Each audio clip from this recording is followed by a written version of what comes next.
அனைவருக்கும் அன்பான வணக்கம். இந்த வீடியோவில் நாம் இந்த 2024ஆம் ஆண்டின் செப்டம்பர் மாத ராசி பலன்களை பார்க்கலாம். நிகழும் ஸ்ரீ மங்களகரமான குரோதி வருடம் ஆவணி மாதம் 16ஆம் தேதி ஞாயிற்றுக்கிழமை தேய்பிறை சதுர்த்தசி ஆயில்யம் நட்சத்திரம் மகா சிவராத்திரி கூடிய நல்ல நாளில் இந்த 2024ஆம் ஆண்டின் 9வது மாதமான செப்டம்பர் மாதம் பிறக்கின்றது. மாத தொடக்கத்தில் கிரகங்களின் சஞ்சாரத்தை பார்த்தால் ரிஷபத்தில் குரு பகவான், மிதுனத்தில் செவ்வாய், சிம்மத்தில் சூரியனுடன் புதன், கன்னியில் சுக்கிரனுடன் கேது, கும்பத்தில் சனி பகவான் வக்ர நிலையிலும், மீனத்தில் ராகு என இந்த மாத தொடக்கத்தில் கிரகங்கள் சஞ்சரிக்கின்றன.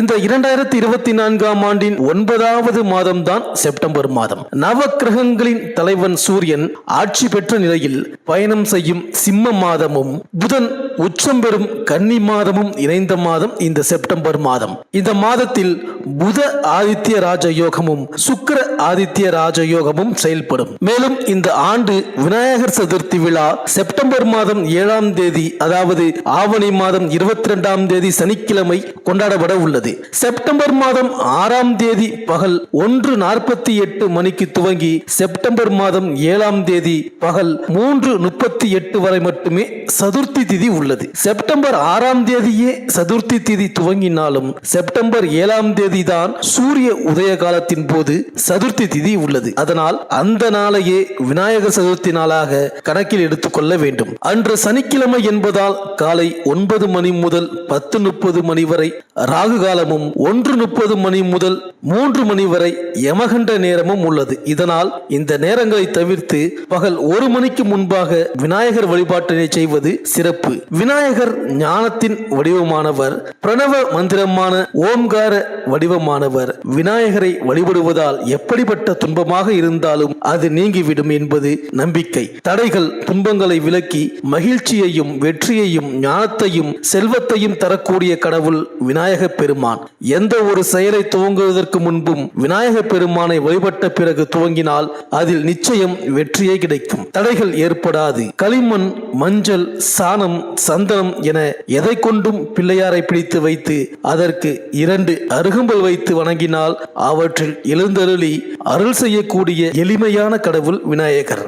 மேலும் இந்த செப்டம்பர் மாதத்தில் கிரகங்களின் பெயர்ச்சியை பார்த்தால் செப்டம்பர் 19ஆம் தேதி புதன் தனது சொந்த வீடான கன்னி ராசிக்கு செல்கிறார். அதே போல செப்டம்பர் 19ஆம் தேதியே சுக்கிரன் தனது ஆட்சி வீடான துலாம் ராசியில் சஞ்சரிக்கின்றார்கள். புதன் மற்றும் சுக்கிரன் இருவரும் தனது ஆட்சி வீட்டில் சஞ்சரிக்கும் இந்த செப்டம்பர் மாதத்தில் உங்கள் ராசிக்கு என்னென்ன பலன்கள் கிடைக்கப் போகின்றது, நீங்கள் செய்ய வேண்டிய பரிகாரங்கள் என்ன என்று இந்த வீடியோவில் பார்க்கலாம். குரு பகவானை ராசிநாதனாக கொண்ட மீன ராசி அன்பர்களே, இந்த செப்டம்பர் மாத கிரக நிலைகளை ஆராய்ந்து பார்க்கும் பொழுது உங்கள் ராசியிலேயே ராகு, 3ஆம் இடமான தைரிய வீரிய ஸ்தானத்தில் குரு பகவான், 4இல் செவ்வாய், 6இல் சூரியனுடன் புதன், 7இல் சுக்கிரனுடன் கேது, 12ஆம் இடமான விரயஸ்தானத்தில் சனி பகவான் வக்ரகதியில் சஞ்சரிக்கின்றார். கும்பராசியில் சஞ்சரிக்கும் சனி பகவான் இந்த மாதம் முழுவதும் வக்ர இயக்கத்தில் இருக்கிறார். சிம்மத்தில் சஞ்சரிக்கும் சூரியன் அவரை பார்க்கிறார். இந்த பகை கிரகங்களின் பார்வை அவ்வளவு நல்லதல்ல என்றாலும் உங்கள் ராசியை பொறுத்தவரை யோகம்தான். ஏனென்றால் 6ஆம் இடத்திற்கு அதிபதியான சூரியன் 12ஆம் இடத்திற்கு அதிபதியான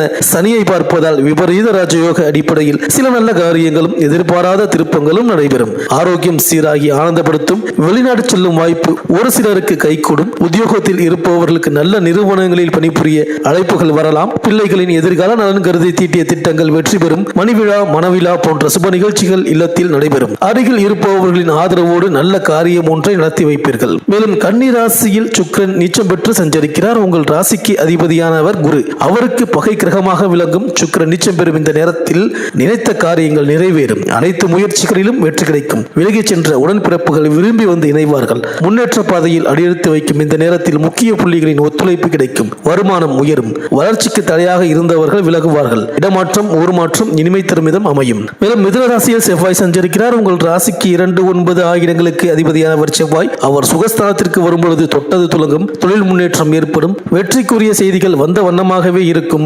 உற்றார் உறவினர்கள் மட்டுமல்லாமல் நண்பர்களும் உறுதுணையாக இருப்பார்கள். உத்தியோகத்தில் கை நழுவி சென்ற வாய்ப்புகள் மீண்டும் கைகூடி வரும். புதிய ஒப்பந்தங்கள் அதிகரித்து பொருளாதார நிலையை உயர்த்தும். புனித பயணங்களை மேற்கொண்டு மகிழ்ச்சி அடைவீர்கள். மேலும் சிம்ம ராசியில் புதன் செஞ்சிருக்கிறார். உங்கள் ராசிக்கு 4, 7 ஆகிடங்களுக்கு அதிபதியானவர் புதன். கேந்திராதிபத்திய தோஷமற்ற புதன் 6ஆம் இடத்தில் சஞ்சரிப்பது அற்புதமான நேரம். மறைந்த புதனால் நிறைந்த தனலாபம் கிடைக்கும். வீடு இடம் வாங்கும் முயற்சி கைகூடும். வரன்கள் வாசல் தேடி வரலாம். உத்தியோகத்தில் உயர் பதவிகள் கிடைப்பதற்கான அறிகுறி தென்படும். தொழில் நடத்துபவர்களுக்கு கிளை தொழிலில் தொடங்கும் வாய்ப்பும் திடீர் தனவரவும் உண்டு. பெற்றோரின் ஆதரவு திருப்தி தரும். பொது வாழ்வில் உள்ளவர்களுக்கு எதிர்பார்ப்புகள் நிறைவேறும். வியாபாரம் மற்றும் தொழில் செய்பவர்களுக்கு கூட்டாளிகளின் ஒத்துழைப்பு கிடைக்கும். உத்தியோகத்தில் உள்ளவர்களுக்கு உயர் பதவிகள் உண்டு. கலைஞர்களுக்கு முன்னேற்ற பாதையில் அடியெடுத்து வைக்கும் யோகம் உண்டு. மாணவ மாணவிகள் கல்வியில் தேர்ச்சி பெறுவீர்கள். பெண்களுக்கு குடும்ப ஒற்றுமை பலப்படும். உங்கள் பெயரிலேயே சொத்துக்கள் வாங்கும் யோகம் உண்டு. மேலும் உங்கள் ராசிக்கு தைரிய வீரிய ஸ்தானமான 3ஆம் இடத்தில் உங்கள் ராசிநாதன் குரு அமர்ந்திருக்கின்றார். சிறந்த ஆற்றல், அறிவுத்திறன், எதையும் சாதிக்கும் சாந்த குணம், தெளிவான சிந்தனை, தெளிந்த எண்ண செயல்பாடுகள், நேர்மை, ஒழுக்கம், பண்பு, பரிவு, பாசம் போன்ற குணங்களுடன் விளங்குவீர்கள். மனதில் நிழல் போன்ற ஒருவித சொல்ல தெரியாத சொல்ல முடியாத பல சிந்தனை செல்வனாகவும் மற்றவர்களையும் அரவணைத்துக் கொண்டு உங்கள் காரியங்களில் முக்கியத்துவம் குன்றாது குறைவின்றி குதர்க்கமின்றி சாதித்துக் கொள்வதில் மிக சிறந்தவர்கள். நிர்வாகத்திறன் உங்களிடம் கற்றுக்கொள்ள வேண்டும். சொல்லுதல் யாருக்கும் எளிய அறியவாம், சொல்லிய வண்ணம் செயல் என்ற தத்துவப்படி சொன்னதை செய்வேன், சொல்லாததையும் செய்து காட்டும் தன்மையுடன் செய்து செயல் புரிபவராக விளங்குவீர்கள். தைரியம், பேச்சு வல்லமை, சுகபோகங்கள், ஆடை அலங்காரங்கள், சிக்கனம், சேமிப்பு போன்றவற்றிற்கு அதிக முக்கியத்துவம் அளித்து வருவீர்கள். வீடு, மனை, வண்டி, வாகனம் மற்றும் ஆடம்பர நவீன வஸ்துக்கள் வாங்குவதற்கு ஏற்ற காலம் இது. மனம் போல் மாங்கல்யம் என்பது திருமணத்திற்கு மட்டுமல்ல, வாழ்க்கைக்கும் என்பதை உங்களின் செயல்களில் உணர முடியும். நினைத்ததை முடிப்பவனாக இன்றும் அன்றும் என்றும் நெறி தவறாது நடந்து வருவதால் என்றுமே உங்களது வாழ்க்கை வசந்தமாகும்.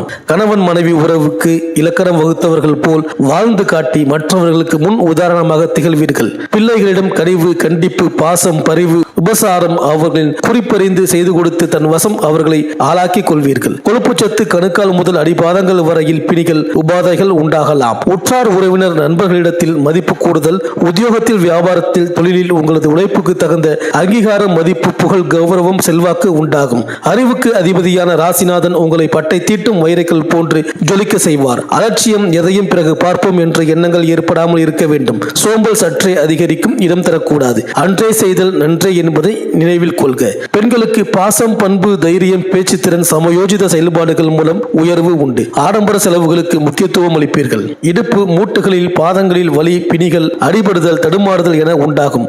கவனம் சிதறாமல் இருப்பது நலம். உத்தியோகத்தில் புகழ் உண்டு. ஆதாயம் உண்டு. குடும்பத்தில் சுப சடங்குகள் நடைபெறும். தனவரவு திருப்தி தரும். மாணவர்கள் கற்ற அறிவை விட பொது அறிவுடன் விளங்குவீர்கள். பல அரிய படைப்புகளை செய்ய ஏதுவாக முனைவீர்கள். ஆராய்ச்சிக்கு முக்கியத்துவம் கொடுத்து செயலில் வெற்றி காண்பீர்கள். அரசியல்வாதிகளுக்கு அனைவரிடமும் சமயோஜிதமாக நடந்து கொண்டு தன் நிலையை உயர்த்தி கொள்வீர்கள். ஞாயிற்றுக்கிழமை தோறும் சனீஸ்வரனுக்கு திடமான நல்லெண்ணெய் தீபம் ஏற்றி வழிபடுங்கள். இந்த மாதம் முடிந்த அளவு அசைவம் சாப்பிடுவதை தவிர்த்து வாருங்கள். உங்கள் பகுதிக்கு அருகில் உள்ள எந்த குருஸ்தலத்திற்கும் நீங்கள் செல்லலாம். வியாழக்கிழமைகளில் நவக்கிரகம் உள்ள எந்த கோவில்களுக்கும் சென்று வரலாம். மாலை நேரங்களில் லலிதா சகாஸ்கர நாமம் கேட்கலாம். பௌர்ணமி நாட்களில் சத்யநாராயண பூஜை செய்யலாம். உங்கள் பொருளாதாரம் நன்றாக இருக்க வெங்கடாஜலபதியை வணங்குங்கள். நேர்மறை ஆற்றலை மீண்டும் பெற போதுமான பிரார்த்தனைகளை மற்றும் தியானங்களை நீங்கள் செய்யுங்கள். ஏழை மாணவர்களுக்கு கல்வி உதவியும் ஏழை பெண்களுக்கு திருமண உதவியும் செய்து வாருங்கள். இந்த செப்டம்பர் மாதம் அனைத்தும் நன்மையே நடக்கும்.